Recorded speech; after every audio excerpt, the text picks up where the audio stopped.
दुनिया में हथियारों की होड़ एक बार फिर से तेज हो गई है और इस बार सबसे ज्यादा चर्चा में कोई देश है तो वो है चीन।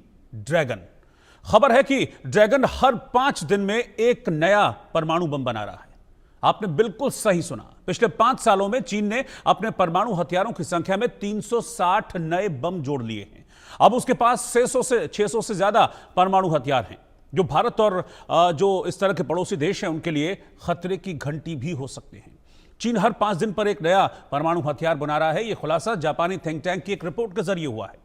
इस रिपोर्ट में कहा गया है कि दुनिया भर के देश अपनी परमाणु शक्ति बढ़ाने में लगे हुए हैं। जहां ईरान नया परमाणु संपन्न देश बनने के तैयार है, वहीं पहले परमाणु संपन्न देश अपने परमाणु जखीरे को, परमाणु हथियारे को हर गुजरते दिन के साथ बढ़ा रहे हैं। जापानी थिंक टैंक के अनुमान के मुताबिक 9 देशों के तैयार परमाणु हथियारों की संख्या पिछले साल की तुलना में बढ़ गई है, जो अब 9,600 से ज्यादा हो गई है। लेकिन मैं बाकी दुनिया की बात नहीं करता, मैं बात कर रहा हूं अपने पड़ोसी चीन की, जिसकी चालबाजियों से हम अच्छी तरीके से वाकिफ हैं। गलवान में चीन ने क्या किया, इससे अच्छी तरीके से वाकिफ। और ऐसे में चीन का हर 5 दिन में एक परमाणु हथियार बना लेना क्या भारत के लिए चिंता का विषय हो सकता है? इस वक्त की ब्रेकिंग न्यूज में आपको बता रहा हूं। जापानी थिंक टैंक की रिपोर्ट में यह सनसनीखेज खुलासा हुआ है कि हर 5 दिन में चीन एक नया परमाणु हथियार बना ले रहा है। 5 साल में चीन ने 360 परमाणु हथियारों का निर्माण किया है। 150% तक अपना जो ये न्यूक्लियर प्रोडक्शन है चीन ने वो बढ़ा दिया है। चीन के पास परमाणु हथियारों की संख्या अब 600 से ज्यादा हो गई है। गुपचुप तरीके से चीन अपने परमाणु हथियारों का जो परमाणु भंडार है उसमें इजाफा कर रहा है और परमाणु हथियारों का निर्माण कर रहा है। न्यूक्लियर वॉरहेड्स चीन अपने लगातार बढ़ा रहा है और पिछले 5 सालों में तकरीबन 150% की बढ़ोतरी चीन का जो परमाणु भंडारण है उसमें हुई है। इन 5 सालों के दौरान चीन ने 360 नए परमाणु हथियार, परमाणु वॉरहेड्स को डेवलप कर लिया है। तो क्या यह भारत के लिए चिंता का विषय हो सकता है? चीन के बढ़ते हुए एटम बम क्या भारत के लिए टेंशन क्रिएट कर सकते हैं? दरअसल यह सवाल इसलिए भी उठ रहा है क्योंकि जापानी थिंक टैंक की जो रिपोर्ट है उस रिपोर्ट में इस बात का जिक्र तो है ही कि चीन तेजी से अपने परमाणु हथियारों का जखीरा उसको बढ़ा रहा है। हर 5 दिन में एक परमाणु हथियार का निर्माण कर रहा है। लेकिन जिस तरीके से चीन अपनी ताकत को बढ़ा रहा है और जो चीन का माइंडसेट है, विस्तारवादी माइंडसेट, और उसके जो रिलेशंस हैं भारत के साथ जो बनते बिगड़ते रहते हैं, कोई भी भारत और चीन के बीच जो है एक स्टेबल रिलेशनशिप नहीं है। तो क्या ये अनस्टेबल रिलेशनशिप और चीन का बढ़ता हुआ परमाणु हथियारों का जखीरा, क्या ये भारत के लिए टेंशन, किसी तरह के खतरे की बात हो सकती है? इसका जिक्र भी किया गया है जापानी थिंक टैंक की इस रिपोर्ट में। मैं आपको बता दूं कि जो थिंक टैंक की रिपोर्ट है वो क्या कहती है। वो कहती है कि चीन परमाणु हथियारों के भंडार का विस्तार कर रहा है, बड़ी तेजी से इसको बढ़ा रहा है। जापानी थिंक टैंक की रिपोर्ट में सनसनीखेज खुलासा हुआ है कि चीन हर 5 दिन में एक परमाणु हथियार तैयार कर ले रहा है।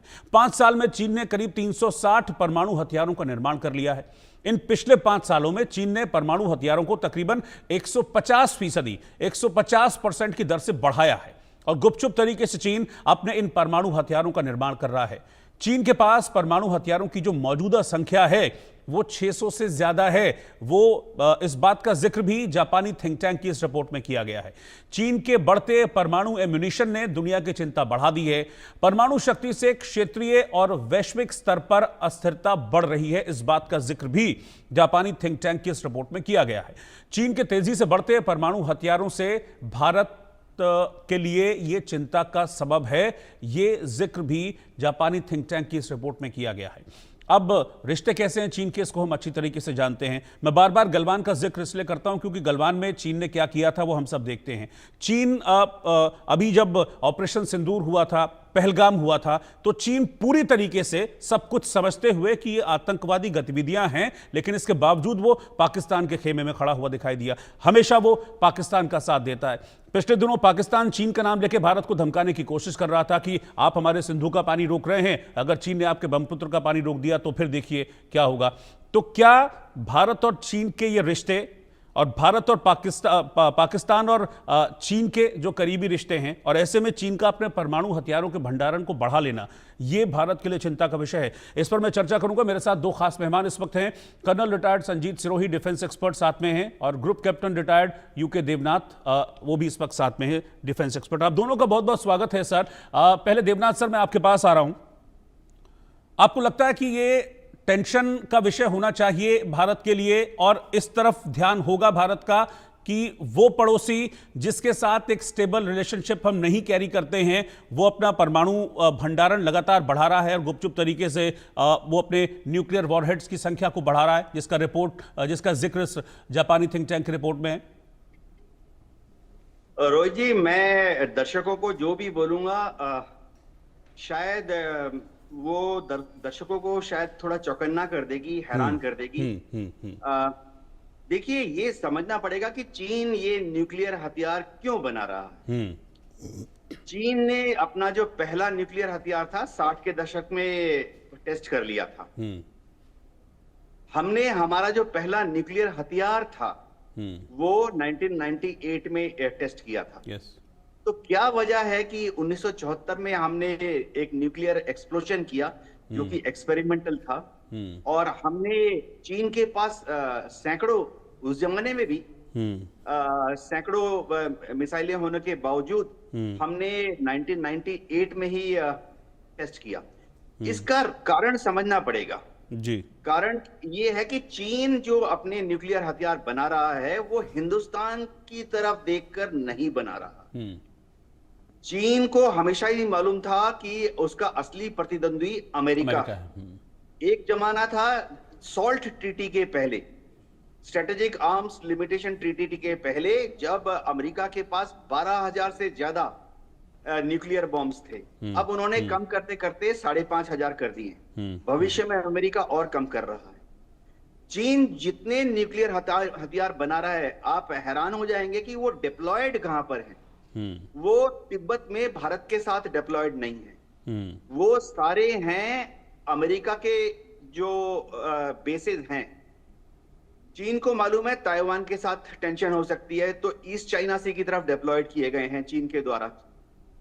चीन को मालूम है जापान में ओकिनावा में अमेरिका अपनी बहुत बड़ी फौज और एयरफोर्स रखता है, वहां पर उसकी तरफ डिप्लॉयड हैं। चीन को मालूम है कि साउथ कोरिया में बुसान में अमेरिका ने अपनी नेवल फ्लीट और एयरफोर्स के स्ट्रेटेजिक बॉम्बर्स को पार्क किया हुआ है, उसकी तरफ डिप्लॉयड हैं। और अब चीन को यह भी मालूम है कि फिलीपींस में अमेरिका ने 4 बेसेस बना लिए हैं। दुनिया के सबसे बड़े बड़े 2 एयर बेसेस जो बाहर हैं अमेरिका से दूसरे देशों में, फिलीपींस में बन रहे हैं। तो ये सारे उस तरफ डिप्लॉयड हैं। दूसरी चीज दर्शकों को बताना बहुत जरूरी है, क्योंकि क्या चीन भारत के खिलाफ इन न्यूक्लियर हथियारों का इस्तेमाल करेगा? चीन ने बार बार ये कहा है कि वो कभी भी नहीं, मैं इस पॉइंट पे जा ही नहीं रहा हूं सर कि वो भारत के खिलाफ इस्तेमाल करेगा या नहीं करेगा, लेकिन चीन जिस तरीके से अपनी दादागिरी दिखाता है, मैं चीन के उस दादागिरी वाले एटीट्यूड की बात कर रहा हूं, तो वो अपने इस परमाणु हथियारों के बढ़ते हुए जखीरे से क्या अपनी दादागिरी को और ज्यादा बढ़ाने की कोशिश नहीं करेगा? इसमें कोई शक नहीं है कि परमाणु हथियार से वो दादागिरी दिखाने की कोशिश कर रहा है अमेरिका के अगेंस्ट। अगले 50 साल में उसे दुनिया में आगे बढ़ना है, 100 साल में उसे दुनिया में सुपर पावर बनना है अमेरिका को पछाड़कर। ये जो बना रहा है, इनको बनाकर चीन को भारत के विरुद्ध कोई दादागिरी का पॉइंट नहीं मिलता है। मैं रीजन बताता हूं। डोकलाम हुआ, देखिए एक न्यूक्लियर थ्रेशोल्ड होता है। ये शब्द ऑपरेशन सिंदूर के समय हमने बार बार सोचा। भारत और चीन के बीच में भविष्य में जितनी भी लड़ाई एंटीसिपेटेड हैं, उनका छोटे से छोटा जो आकलन है हमने देख लिया, जो डोकलाम में हुआ, जो गलवान में हुआ। उसके बाद ज्यादा से ज्यादा क्या होगा, जैसा 1962 में हुआ कि वो बोमदिला तक आ जाएंगे, या हम चीन में 20 किलोमीटर घुस जाएंगे। हम भी चीन में 20 किलोमीटर घुसने की काबिलियत रखते हैं। तो क्या उसके बाद न्यूक्लियर चीन हम पर फायर कर देगा न्यूक्लियर हथियार? ये समझने की बात है। भारत को चीन के न्यूक्लियर हथियार से कतई कोई खौफ नहीं है। हमने जो हमारे न्यूक्लियर हथियार बनाए हैं उसकी वजह चीन नहीं है। स्ट्रेटेजिक बैलेंस में ये समझना पड़ेगा, क्योंकि हमारे पास है, समझिए आज की तारीख में 180 न्यूक्लियर बॉम्ब। हमें हमेशा से ही मालूम था कि चीन ने 350 से बढ़ाकर 600 करने, 600 से बढ़ाकर 1000 करेंगे। हम चीन के साथ न्यूक्लियर रेस में नहीं हैं।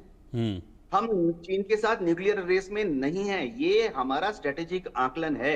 हाईएस्ट लेवल ऑफ गवर्नमेंट ने डिसाइड किया है कि हम चीन के साथ न्यूक्लियर हथियारों की नंबर या यील्ड के बारे में कंपटीशन नहीं करेंगे। हमारे पास 180 हैं, भविष्य में बढ़ के 190 हो जाएंगे। हमारा जो पर्पस है वो उससे सॉल्व हो जाता है। तो सी अब ये दर्शकों को जानना बहुत जरूरी है। शायद आप अगर मुझे 1 मिनट देंगे जी। क्या चीन भारत के विरुद्ध न्यूक्लियर हथियार इस्तेमाल करेगा? करेगा।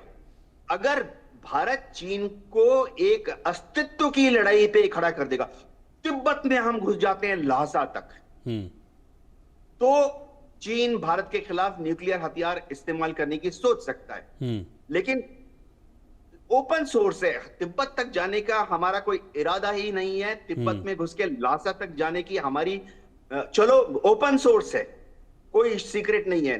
लासा तक घुसने की ना हमारी आर्मी की कैपेबिलिटीज हैं, ना हमारी एयरफोर्स की कैपेबिलिटीज हैं, ना भारत सरकार चाहती है।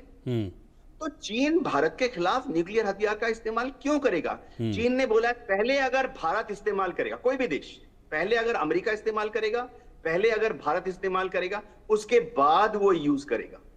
तो ये पूरा परिपक्ष बहुत ठंडे दिमाग से समझने की बात है। हमारे न्यूक्लियर हथियार क्यों हैं?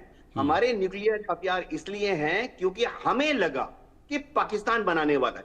मैं 1998 की बात कर रहा हूं। तो हमें लगा, हमारी इंटेलिजेंस ने 1998 में करीबन एनएसए को समझा दिया कि अब पाकिस्तान बनाने वाला है। तो हमने 1998 में वेपन ट्रायल किया। उसके बाद पाकिस्तान जितने बनाता है हम उससे 10 ज्यादा बना लेते हैं। आज की तारीख में भी पाकिस्तान के पास 170 है, हमारे पास 180 है। कुछ साल के बाद पाकिस्तान के पास 190 हो जाएंगे, हम उससे 10 ज्यादा रखेंगे, 200। जी ठीक है, मैं कर्नल संजीत सिरोही के पास चल रहा हूं। कर्नल सिरोही, आप कैसे देखते हैं, मैं आपका वर्जन इस पर जानना चाहता हूं कि चीन का बढ़ता हुआ ये परमाणु जखीरा, चीन का जिस तरीके का माइंडसेट है, अपनी विस्तारवादी नीति और एशिया में अपनी दादागिरी को बढ़ाना, आप कैसे देखते हैं चीन के परमाणु जखीरे को? क्या ये किसी तरह का कोई थ्रेट है? रोहित जी, मैं जो देवनाथ जी ने बातें कही है, मैं उनकी बात से पूरा सहमत हूँ।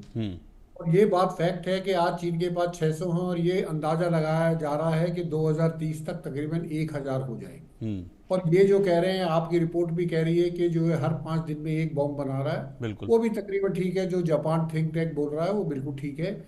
लेकिन जैसे देवनाथ जी ने कहा है, हमारा और चीन का जो है लड़ाई जो है वो बॉर्डर के डिस्प्यूट के ऊपर है, वो जमीन के ऊपर हमारा झगड़ा है, हमारा चीन के साथ और कोई झगड़ा नहीं है। तो इसलिए चीन के पास, क्योंकि हमारा जो डिटरेंस है, अगर चीन हमारे अंदर घुसने की कोशिश करेगा तो हम पहले तो उसको घुसने नहीं देंगे, और दूसरा अगर वो एक जगह घुस जाता है तो दूसरी जगह हम घुसे, तो हमारा तो उनका जैसे बॉक्सिंग होती है वो बॉक्सिंग वाला है, उसमें न्यूक्लियर लेवल तक पहुंचने का नहीं होता। और जैसे देवनाथ जी ने कहा है, न्यूक्लियर आदमी इस्तेमाल कब करता है? न्यूक्लियर जब करता है जब उसको ये लगता है कि अब मेरे पास कोई चारा नहीं है, अगर मैंने न्यूक्लियर बॉम्ब इस्तेमाल नहीं किया तो मेरा अस्तित्व खत्म हो जाएगा। वो ना चाइना के केस में है, ना चाइना हमारा अस्तित्व खत्म कर सकता है, ना हम चाइना का अस्तित्व खत्म कर सकते। तो इसलिए ये जितने बॉम्ब बना रहे हैं, जैसे देव ग्रुप कैप्टन साहब ने कहा है, ये सारे के सारे जो है अमेरिका के लिए हैं, यूरोप के लिए है, और जो पैसिफिक में जैसे फिलीपींस है जहां पे अमेरिका अपने अड्डे बना रहा है, या ताइवान है, वहां के लिए, भारत के लिए ये बिल्कुल भी नहीं है। नंबर दूसरा, अगर आप देखेंगे अभी जो शंग्रीला डायलॉग हुआ था, वहां के पाकिस्तान अमेरिका के जो सेक्रेटरी ऑफ डिफेंस थे, उन्होंने उनकी पूरी स्पीच में अगर आप सुने ठीक तरीके से, तो उसमें 20 दफे उन्होंने चीन को थ्रेट किया है। उन्होंने 20 दफे चीन को मेंशन किया है, और उन्होंने ये कहा कि जो है इंडो पैसिफिक जो है वो ट्रंप एडमिनिस्ट्रेशन की टॉप प्रायोरिटी है। और अगर वहां पे चाइना जो है कोई विकासवादी वो करता है, एक्सपेंशनिस्ट आइडिया लगाता है या एग्रेसिव पोस्चर दिखाता है, तो उसके लिए अमेरिका जो है तैयार है। और बाद में वो यहां तक कहते हैं कि अगर चाइना ताइवान के ऊपर हमला करता है तो ये साउथ पैसिफिक के लिए, इंडो पैसिफिक के लिए बहुत ही खतरनाक होगा, और चाइना को इसके अंजाम जो है भुगतने पड़ेंगे। तो ये जो पूरा का पूरा जो मामला है, जो जापान थिंक टैंक ने बताया है, ये सिर्फ अमेरिका को दिखाने के लिए बताया है। एक और चीज मैं ऐड करना चाहता हूं, अभी हाल ही में 2 या 3 जून को चाइना ने अपनी D5 मिसाइल के बारे में पूरा विस्तार में बताया है। ये पहली दफे हुआ है कि चाइना ने अपने वेपन सिस्टम के डिटेल जो है खुल के बताए हैं। तो वो क्यों खुल के बताए हैं? क्योंकि ये जो मिसाइल सिस्टम है ये 12,000 किलोमीटर की इसकी रेंज है। इसका मतलब अमेरिका की हर शहर में ये स्ट्राइक कर सकता है, यूरोप में स्ट्राइक कर सकता है। तो ये जो यूएस के डिफेंस सेक्रेटरी ने जो वहां पे भाषण दिया उसके उसमें सब उसके उसको करने के लिए चाइना ने ये बताया है अमेरिका के कि जो आप ये बार बार थ्रेट कर रहे हो, हम आपके थ्रेट से डरने वाले नहीं हैं, हम आपको भी स्ट्राइक करेंगे, हम जो है यूरोप में भी स्ट्राइक करेंगे, आज हमारी काबिलियत है। तो रोहित जी, जो देवनाथ जी भी कह रहे थे और मैं भी ये कह रहा हूं, चाहे वो कितने भी बॉम्ब बना रहा हो, वो भारत के साथ उनका इस्तेमाल नहीं होगा। भारत के साथ जा जाए बॉर्डर स्कर्मिशेस होंगे, थोड़ा बहुत बॉर्डर के ऊपर होगा। चाइना को भी पता है गलवान के बाद और डोकलाम के बाद कि वो जो है लड़ाई में भारत से कन्वेंशनल वॉरफेयर में वो नहीं जीत पाएगा। तो इसलिए वो, हाँ, अगर भारत के साथ अगर कहीं झगड़ा हुआ तो वो मैरीटाइम नेवी का कहीं पे हो सकता है, क्योंकि वो अपना इंडियन ओशन में अपना दबाव बनाना चाहता है। उसका जो है मलाका स्टेट से उसका सारा जो ऑयल आ रहा है 60 to 70% उसकी एनर्जी रिक्वायरमेंट जितनी है चाइना की, वो मलाका स्टेट से जा रही है जो कि इंडियन ओशन का हिस्सा है। तो चाइना चाहता है अगर कल भारत ने मलाका स्टेट को ब्लॉक कर दिया तब चाइना उस लेवल का सोच सकता है कि वो भारत के ऊपर न्यूक्लियर स्ट्राइक करे। नहीं तो मौजूदा हालात में हमको कोई घबराने की जरूरत नहीं है। ये अमेरिका को घबराना चाहिए और यूरोप को घबराना चाहिए।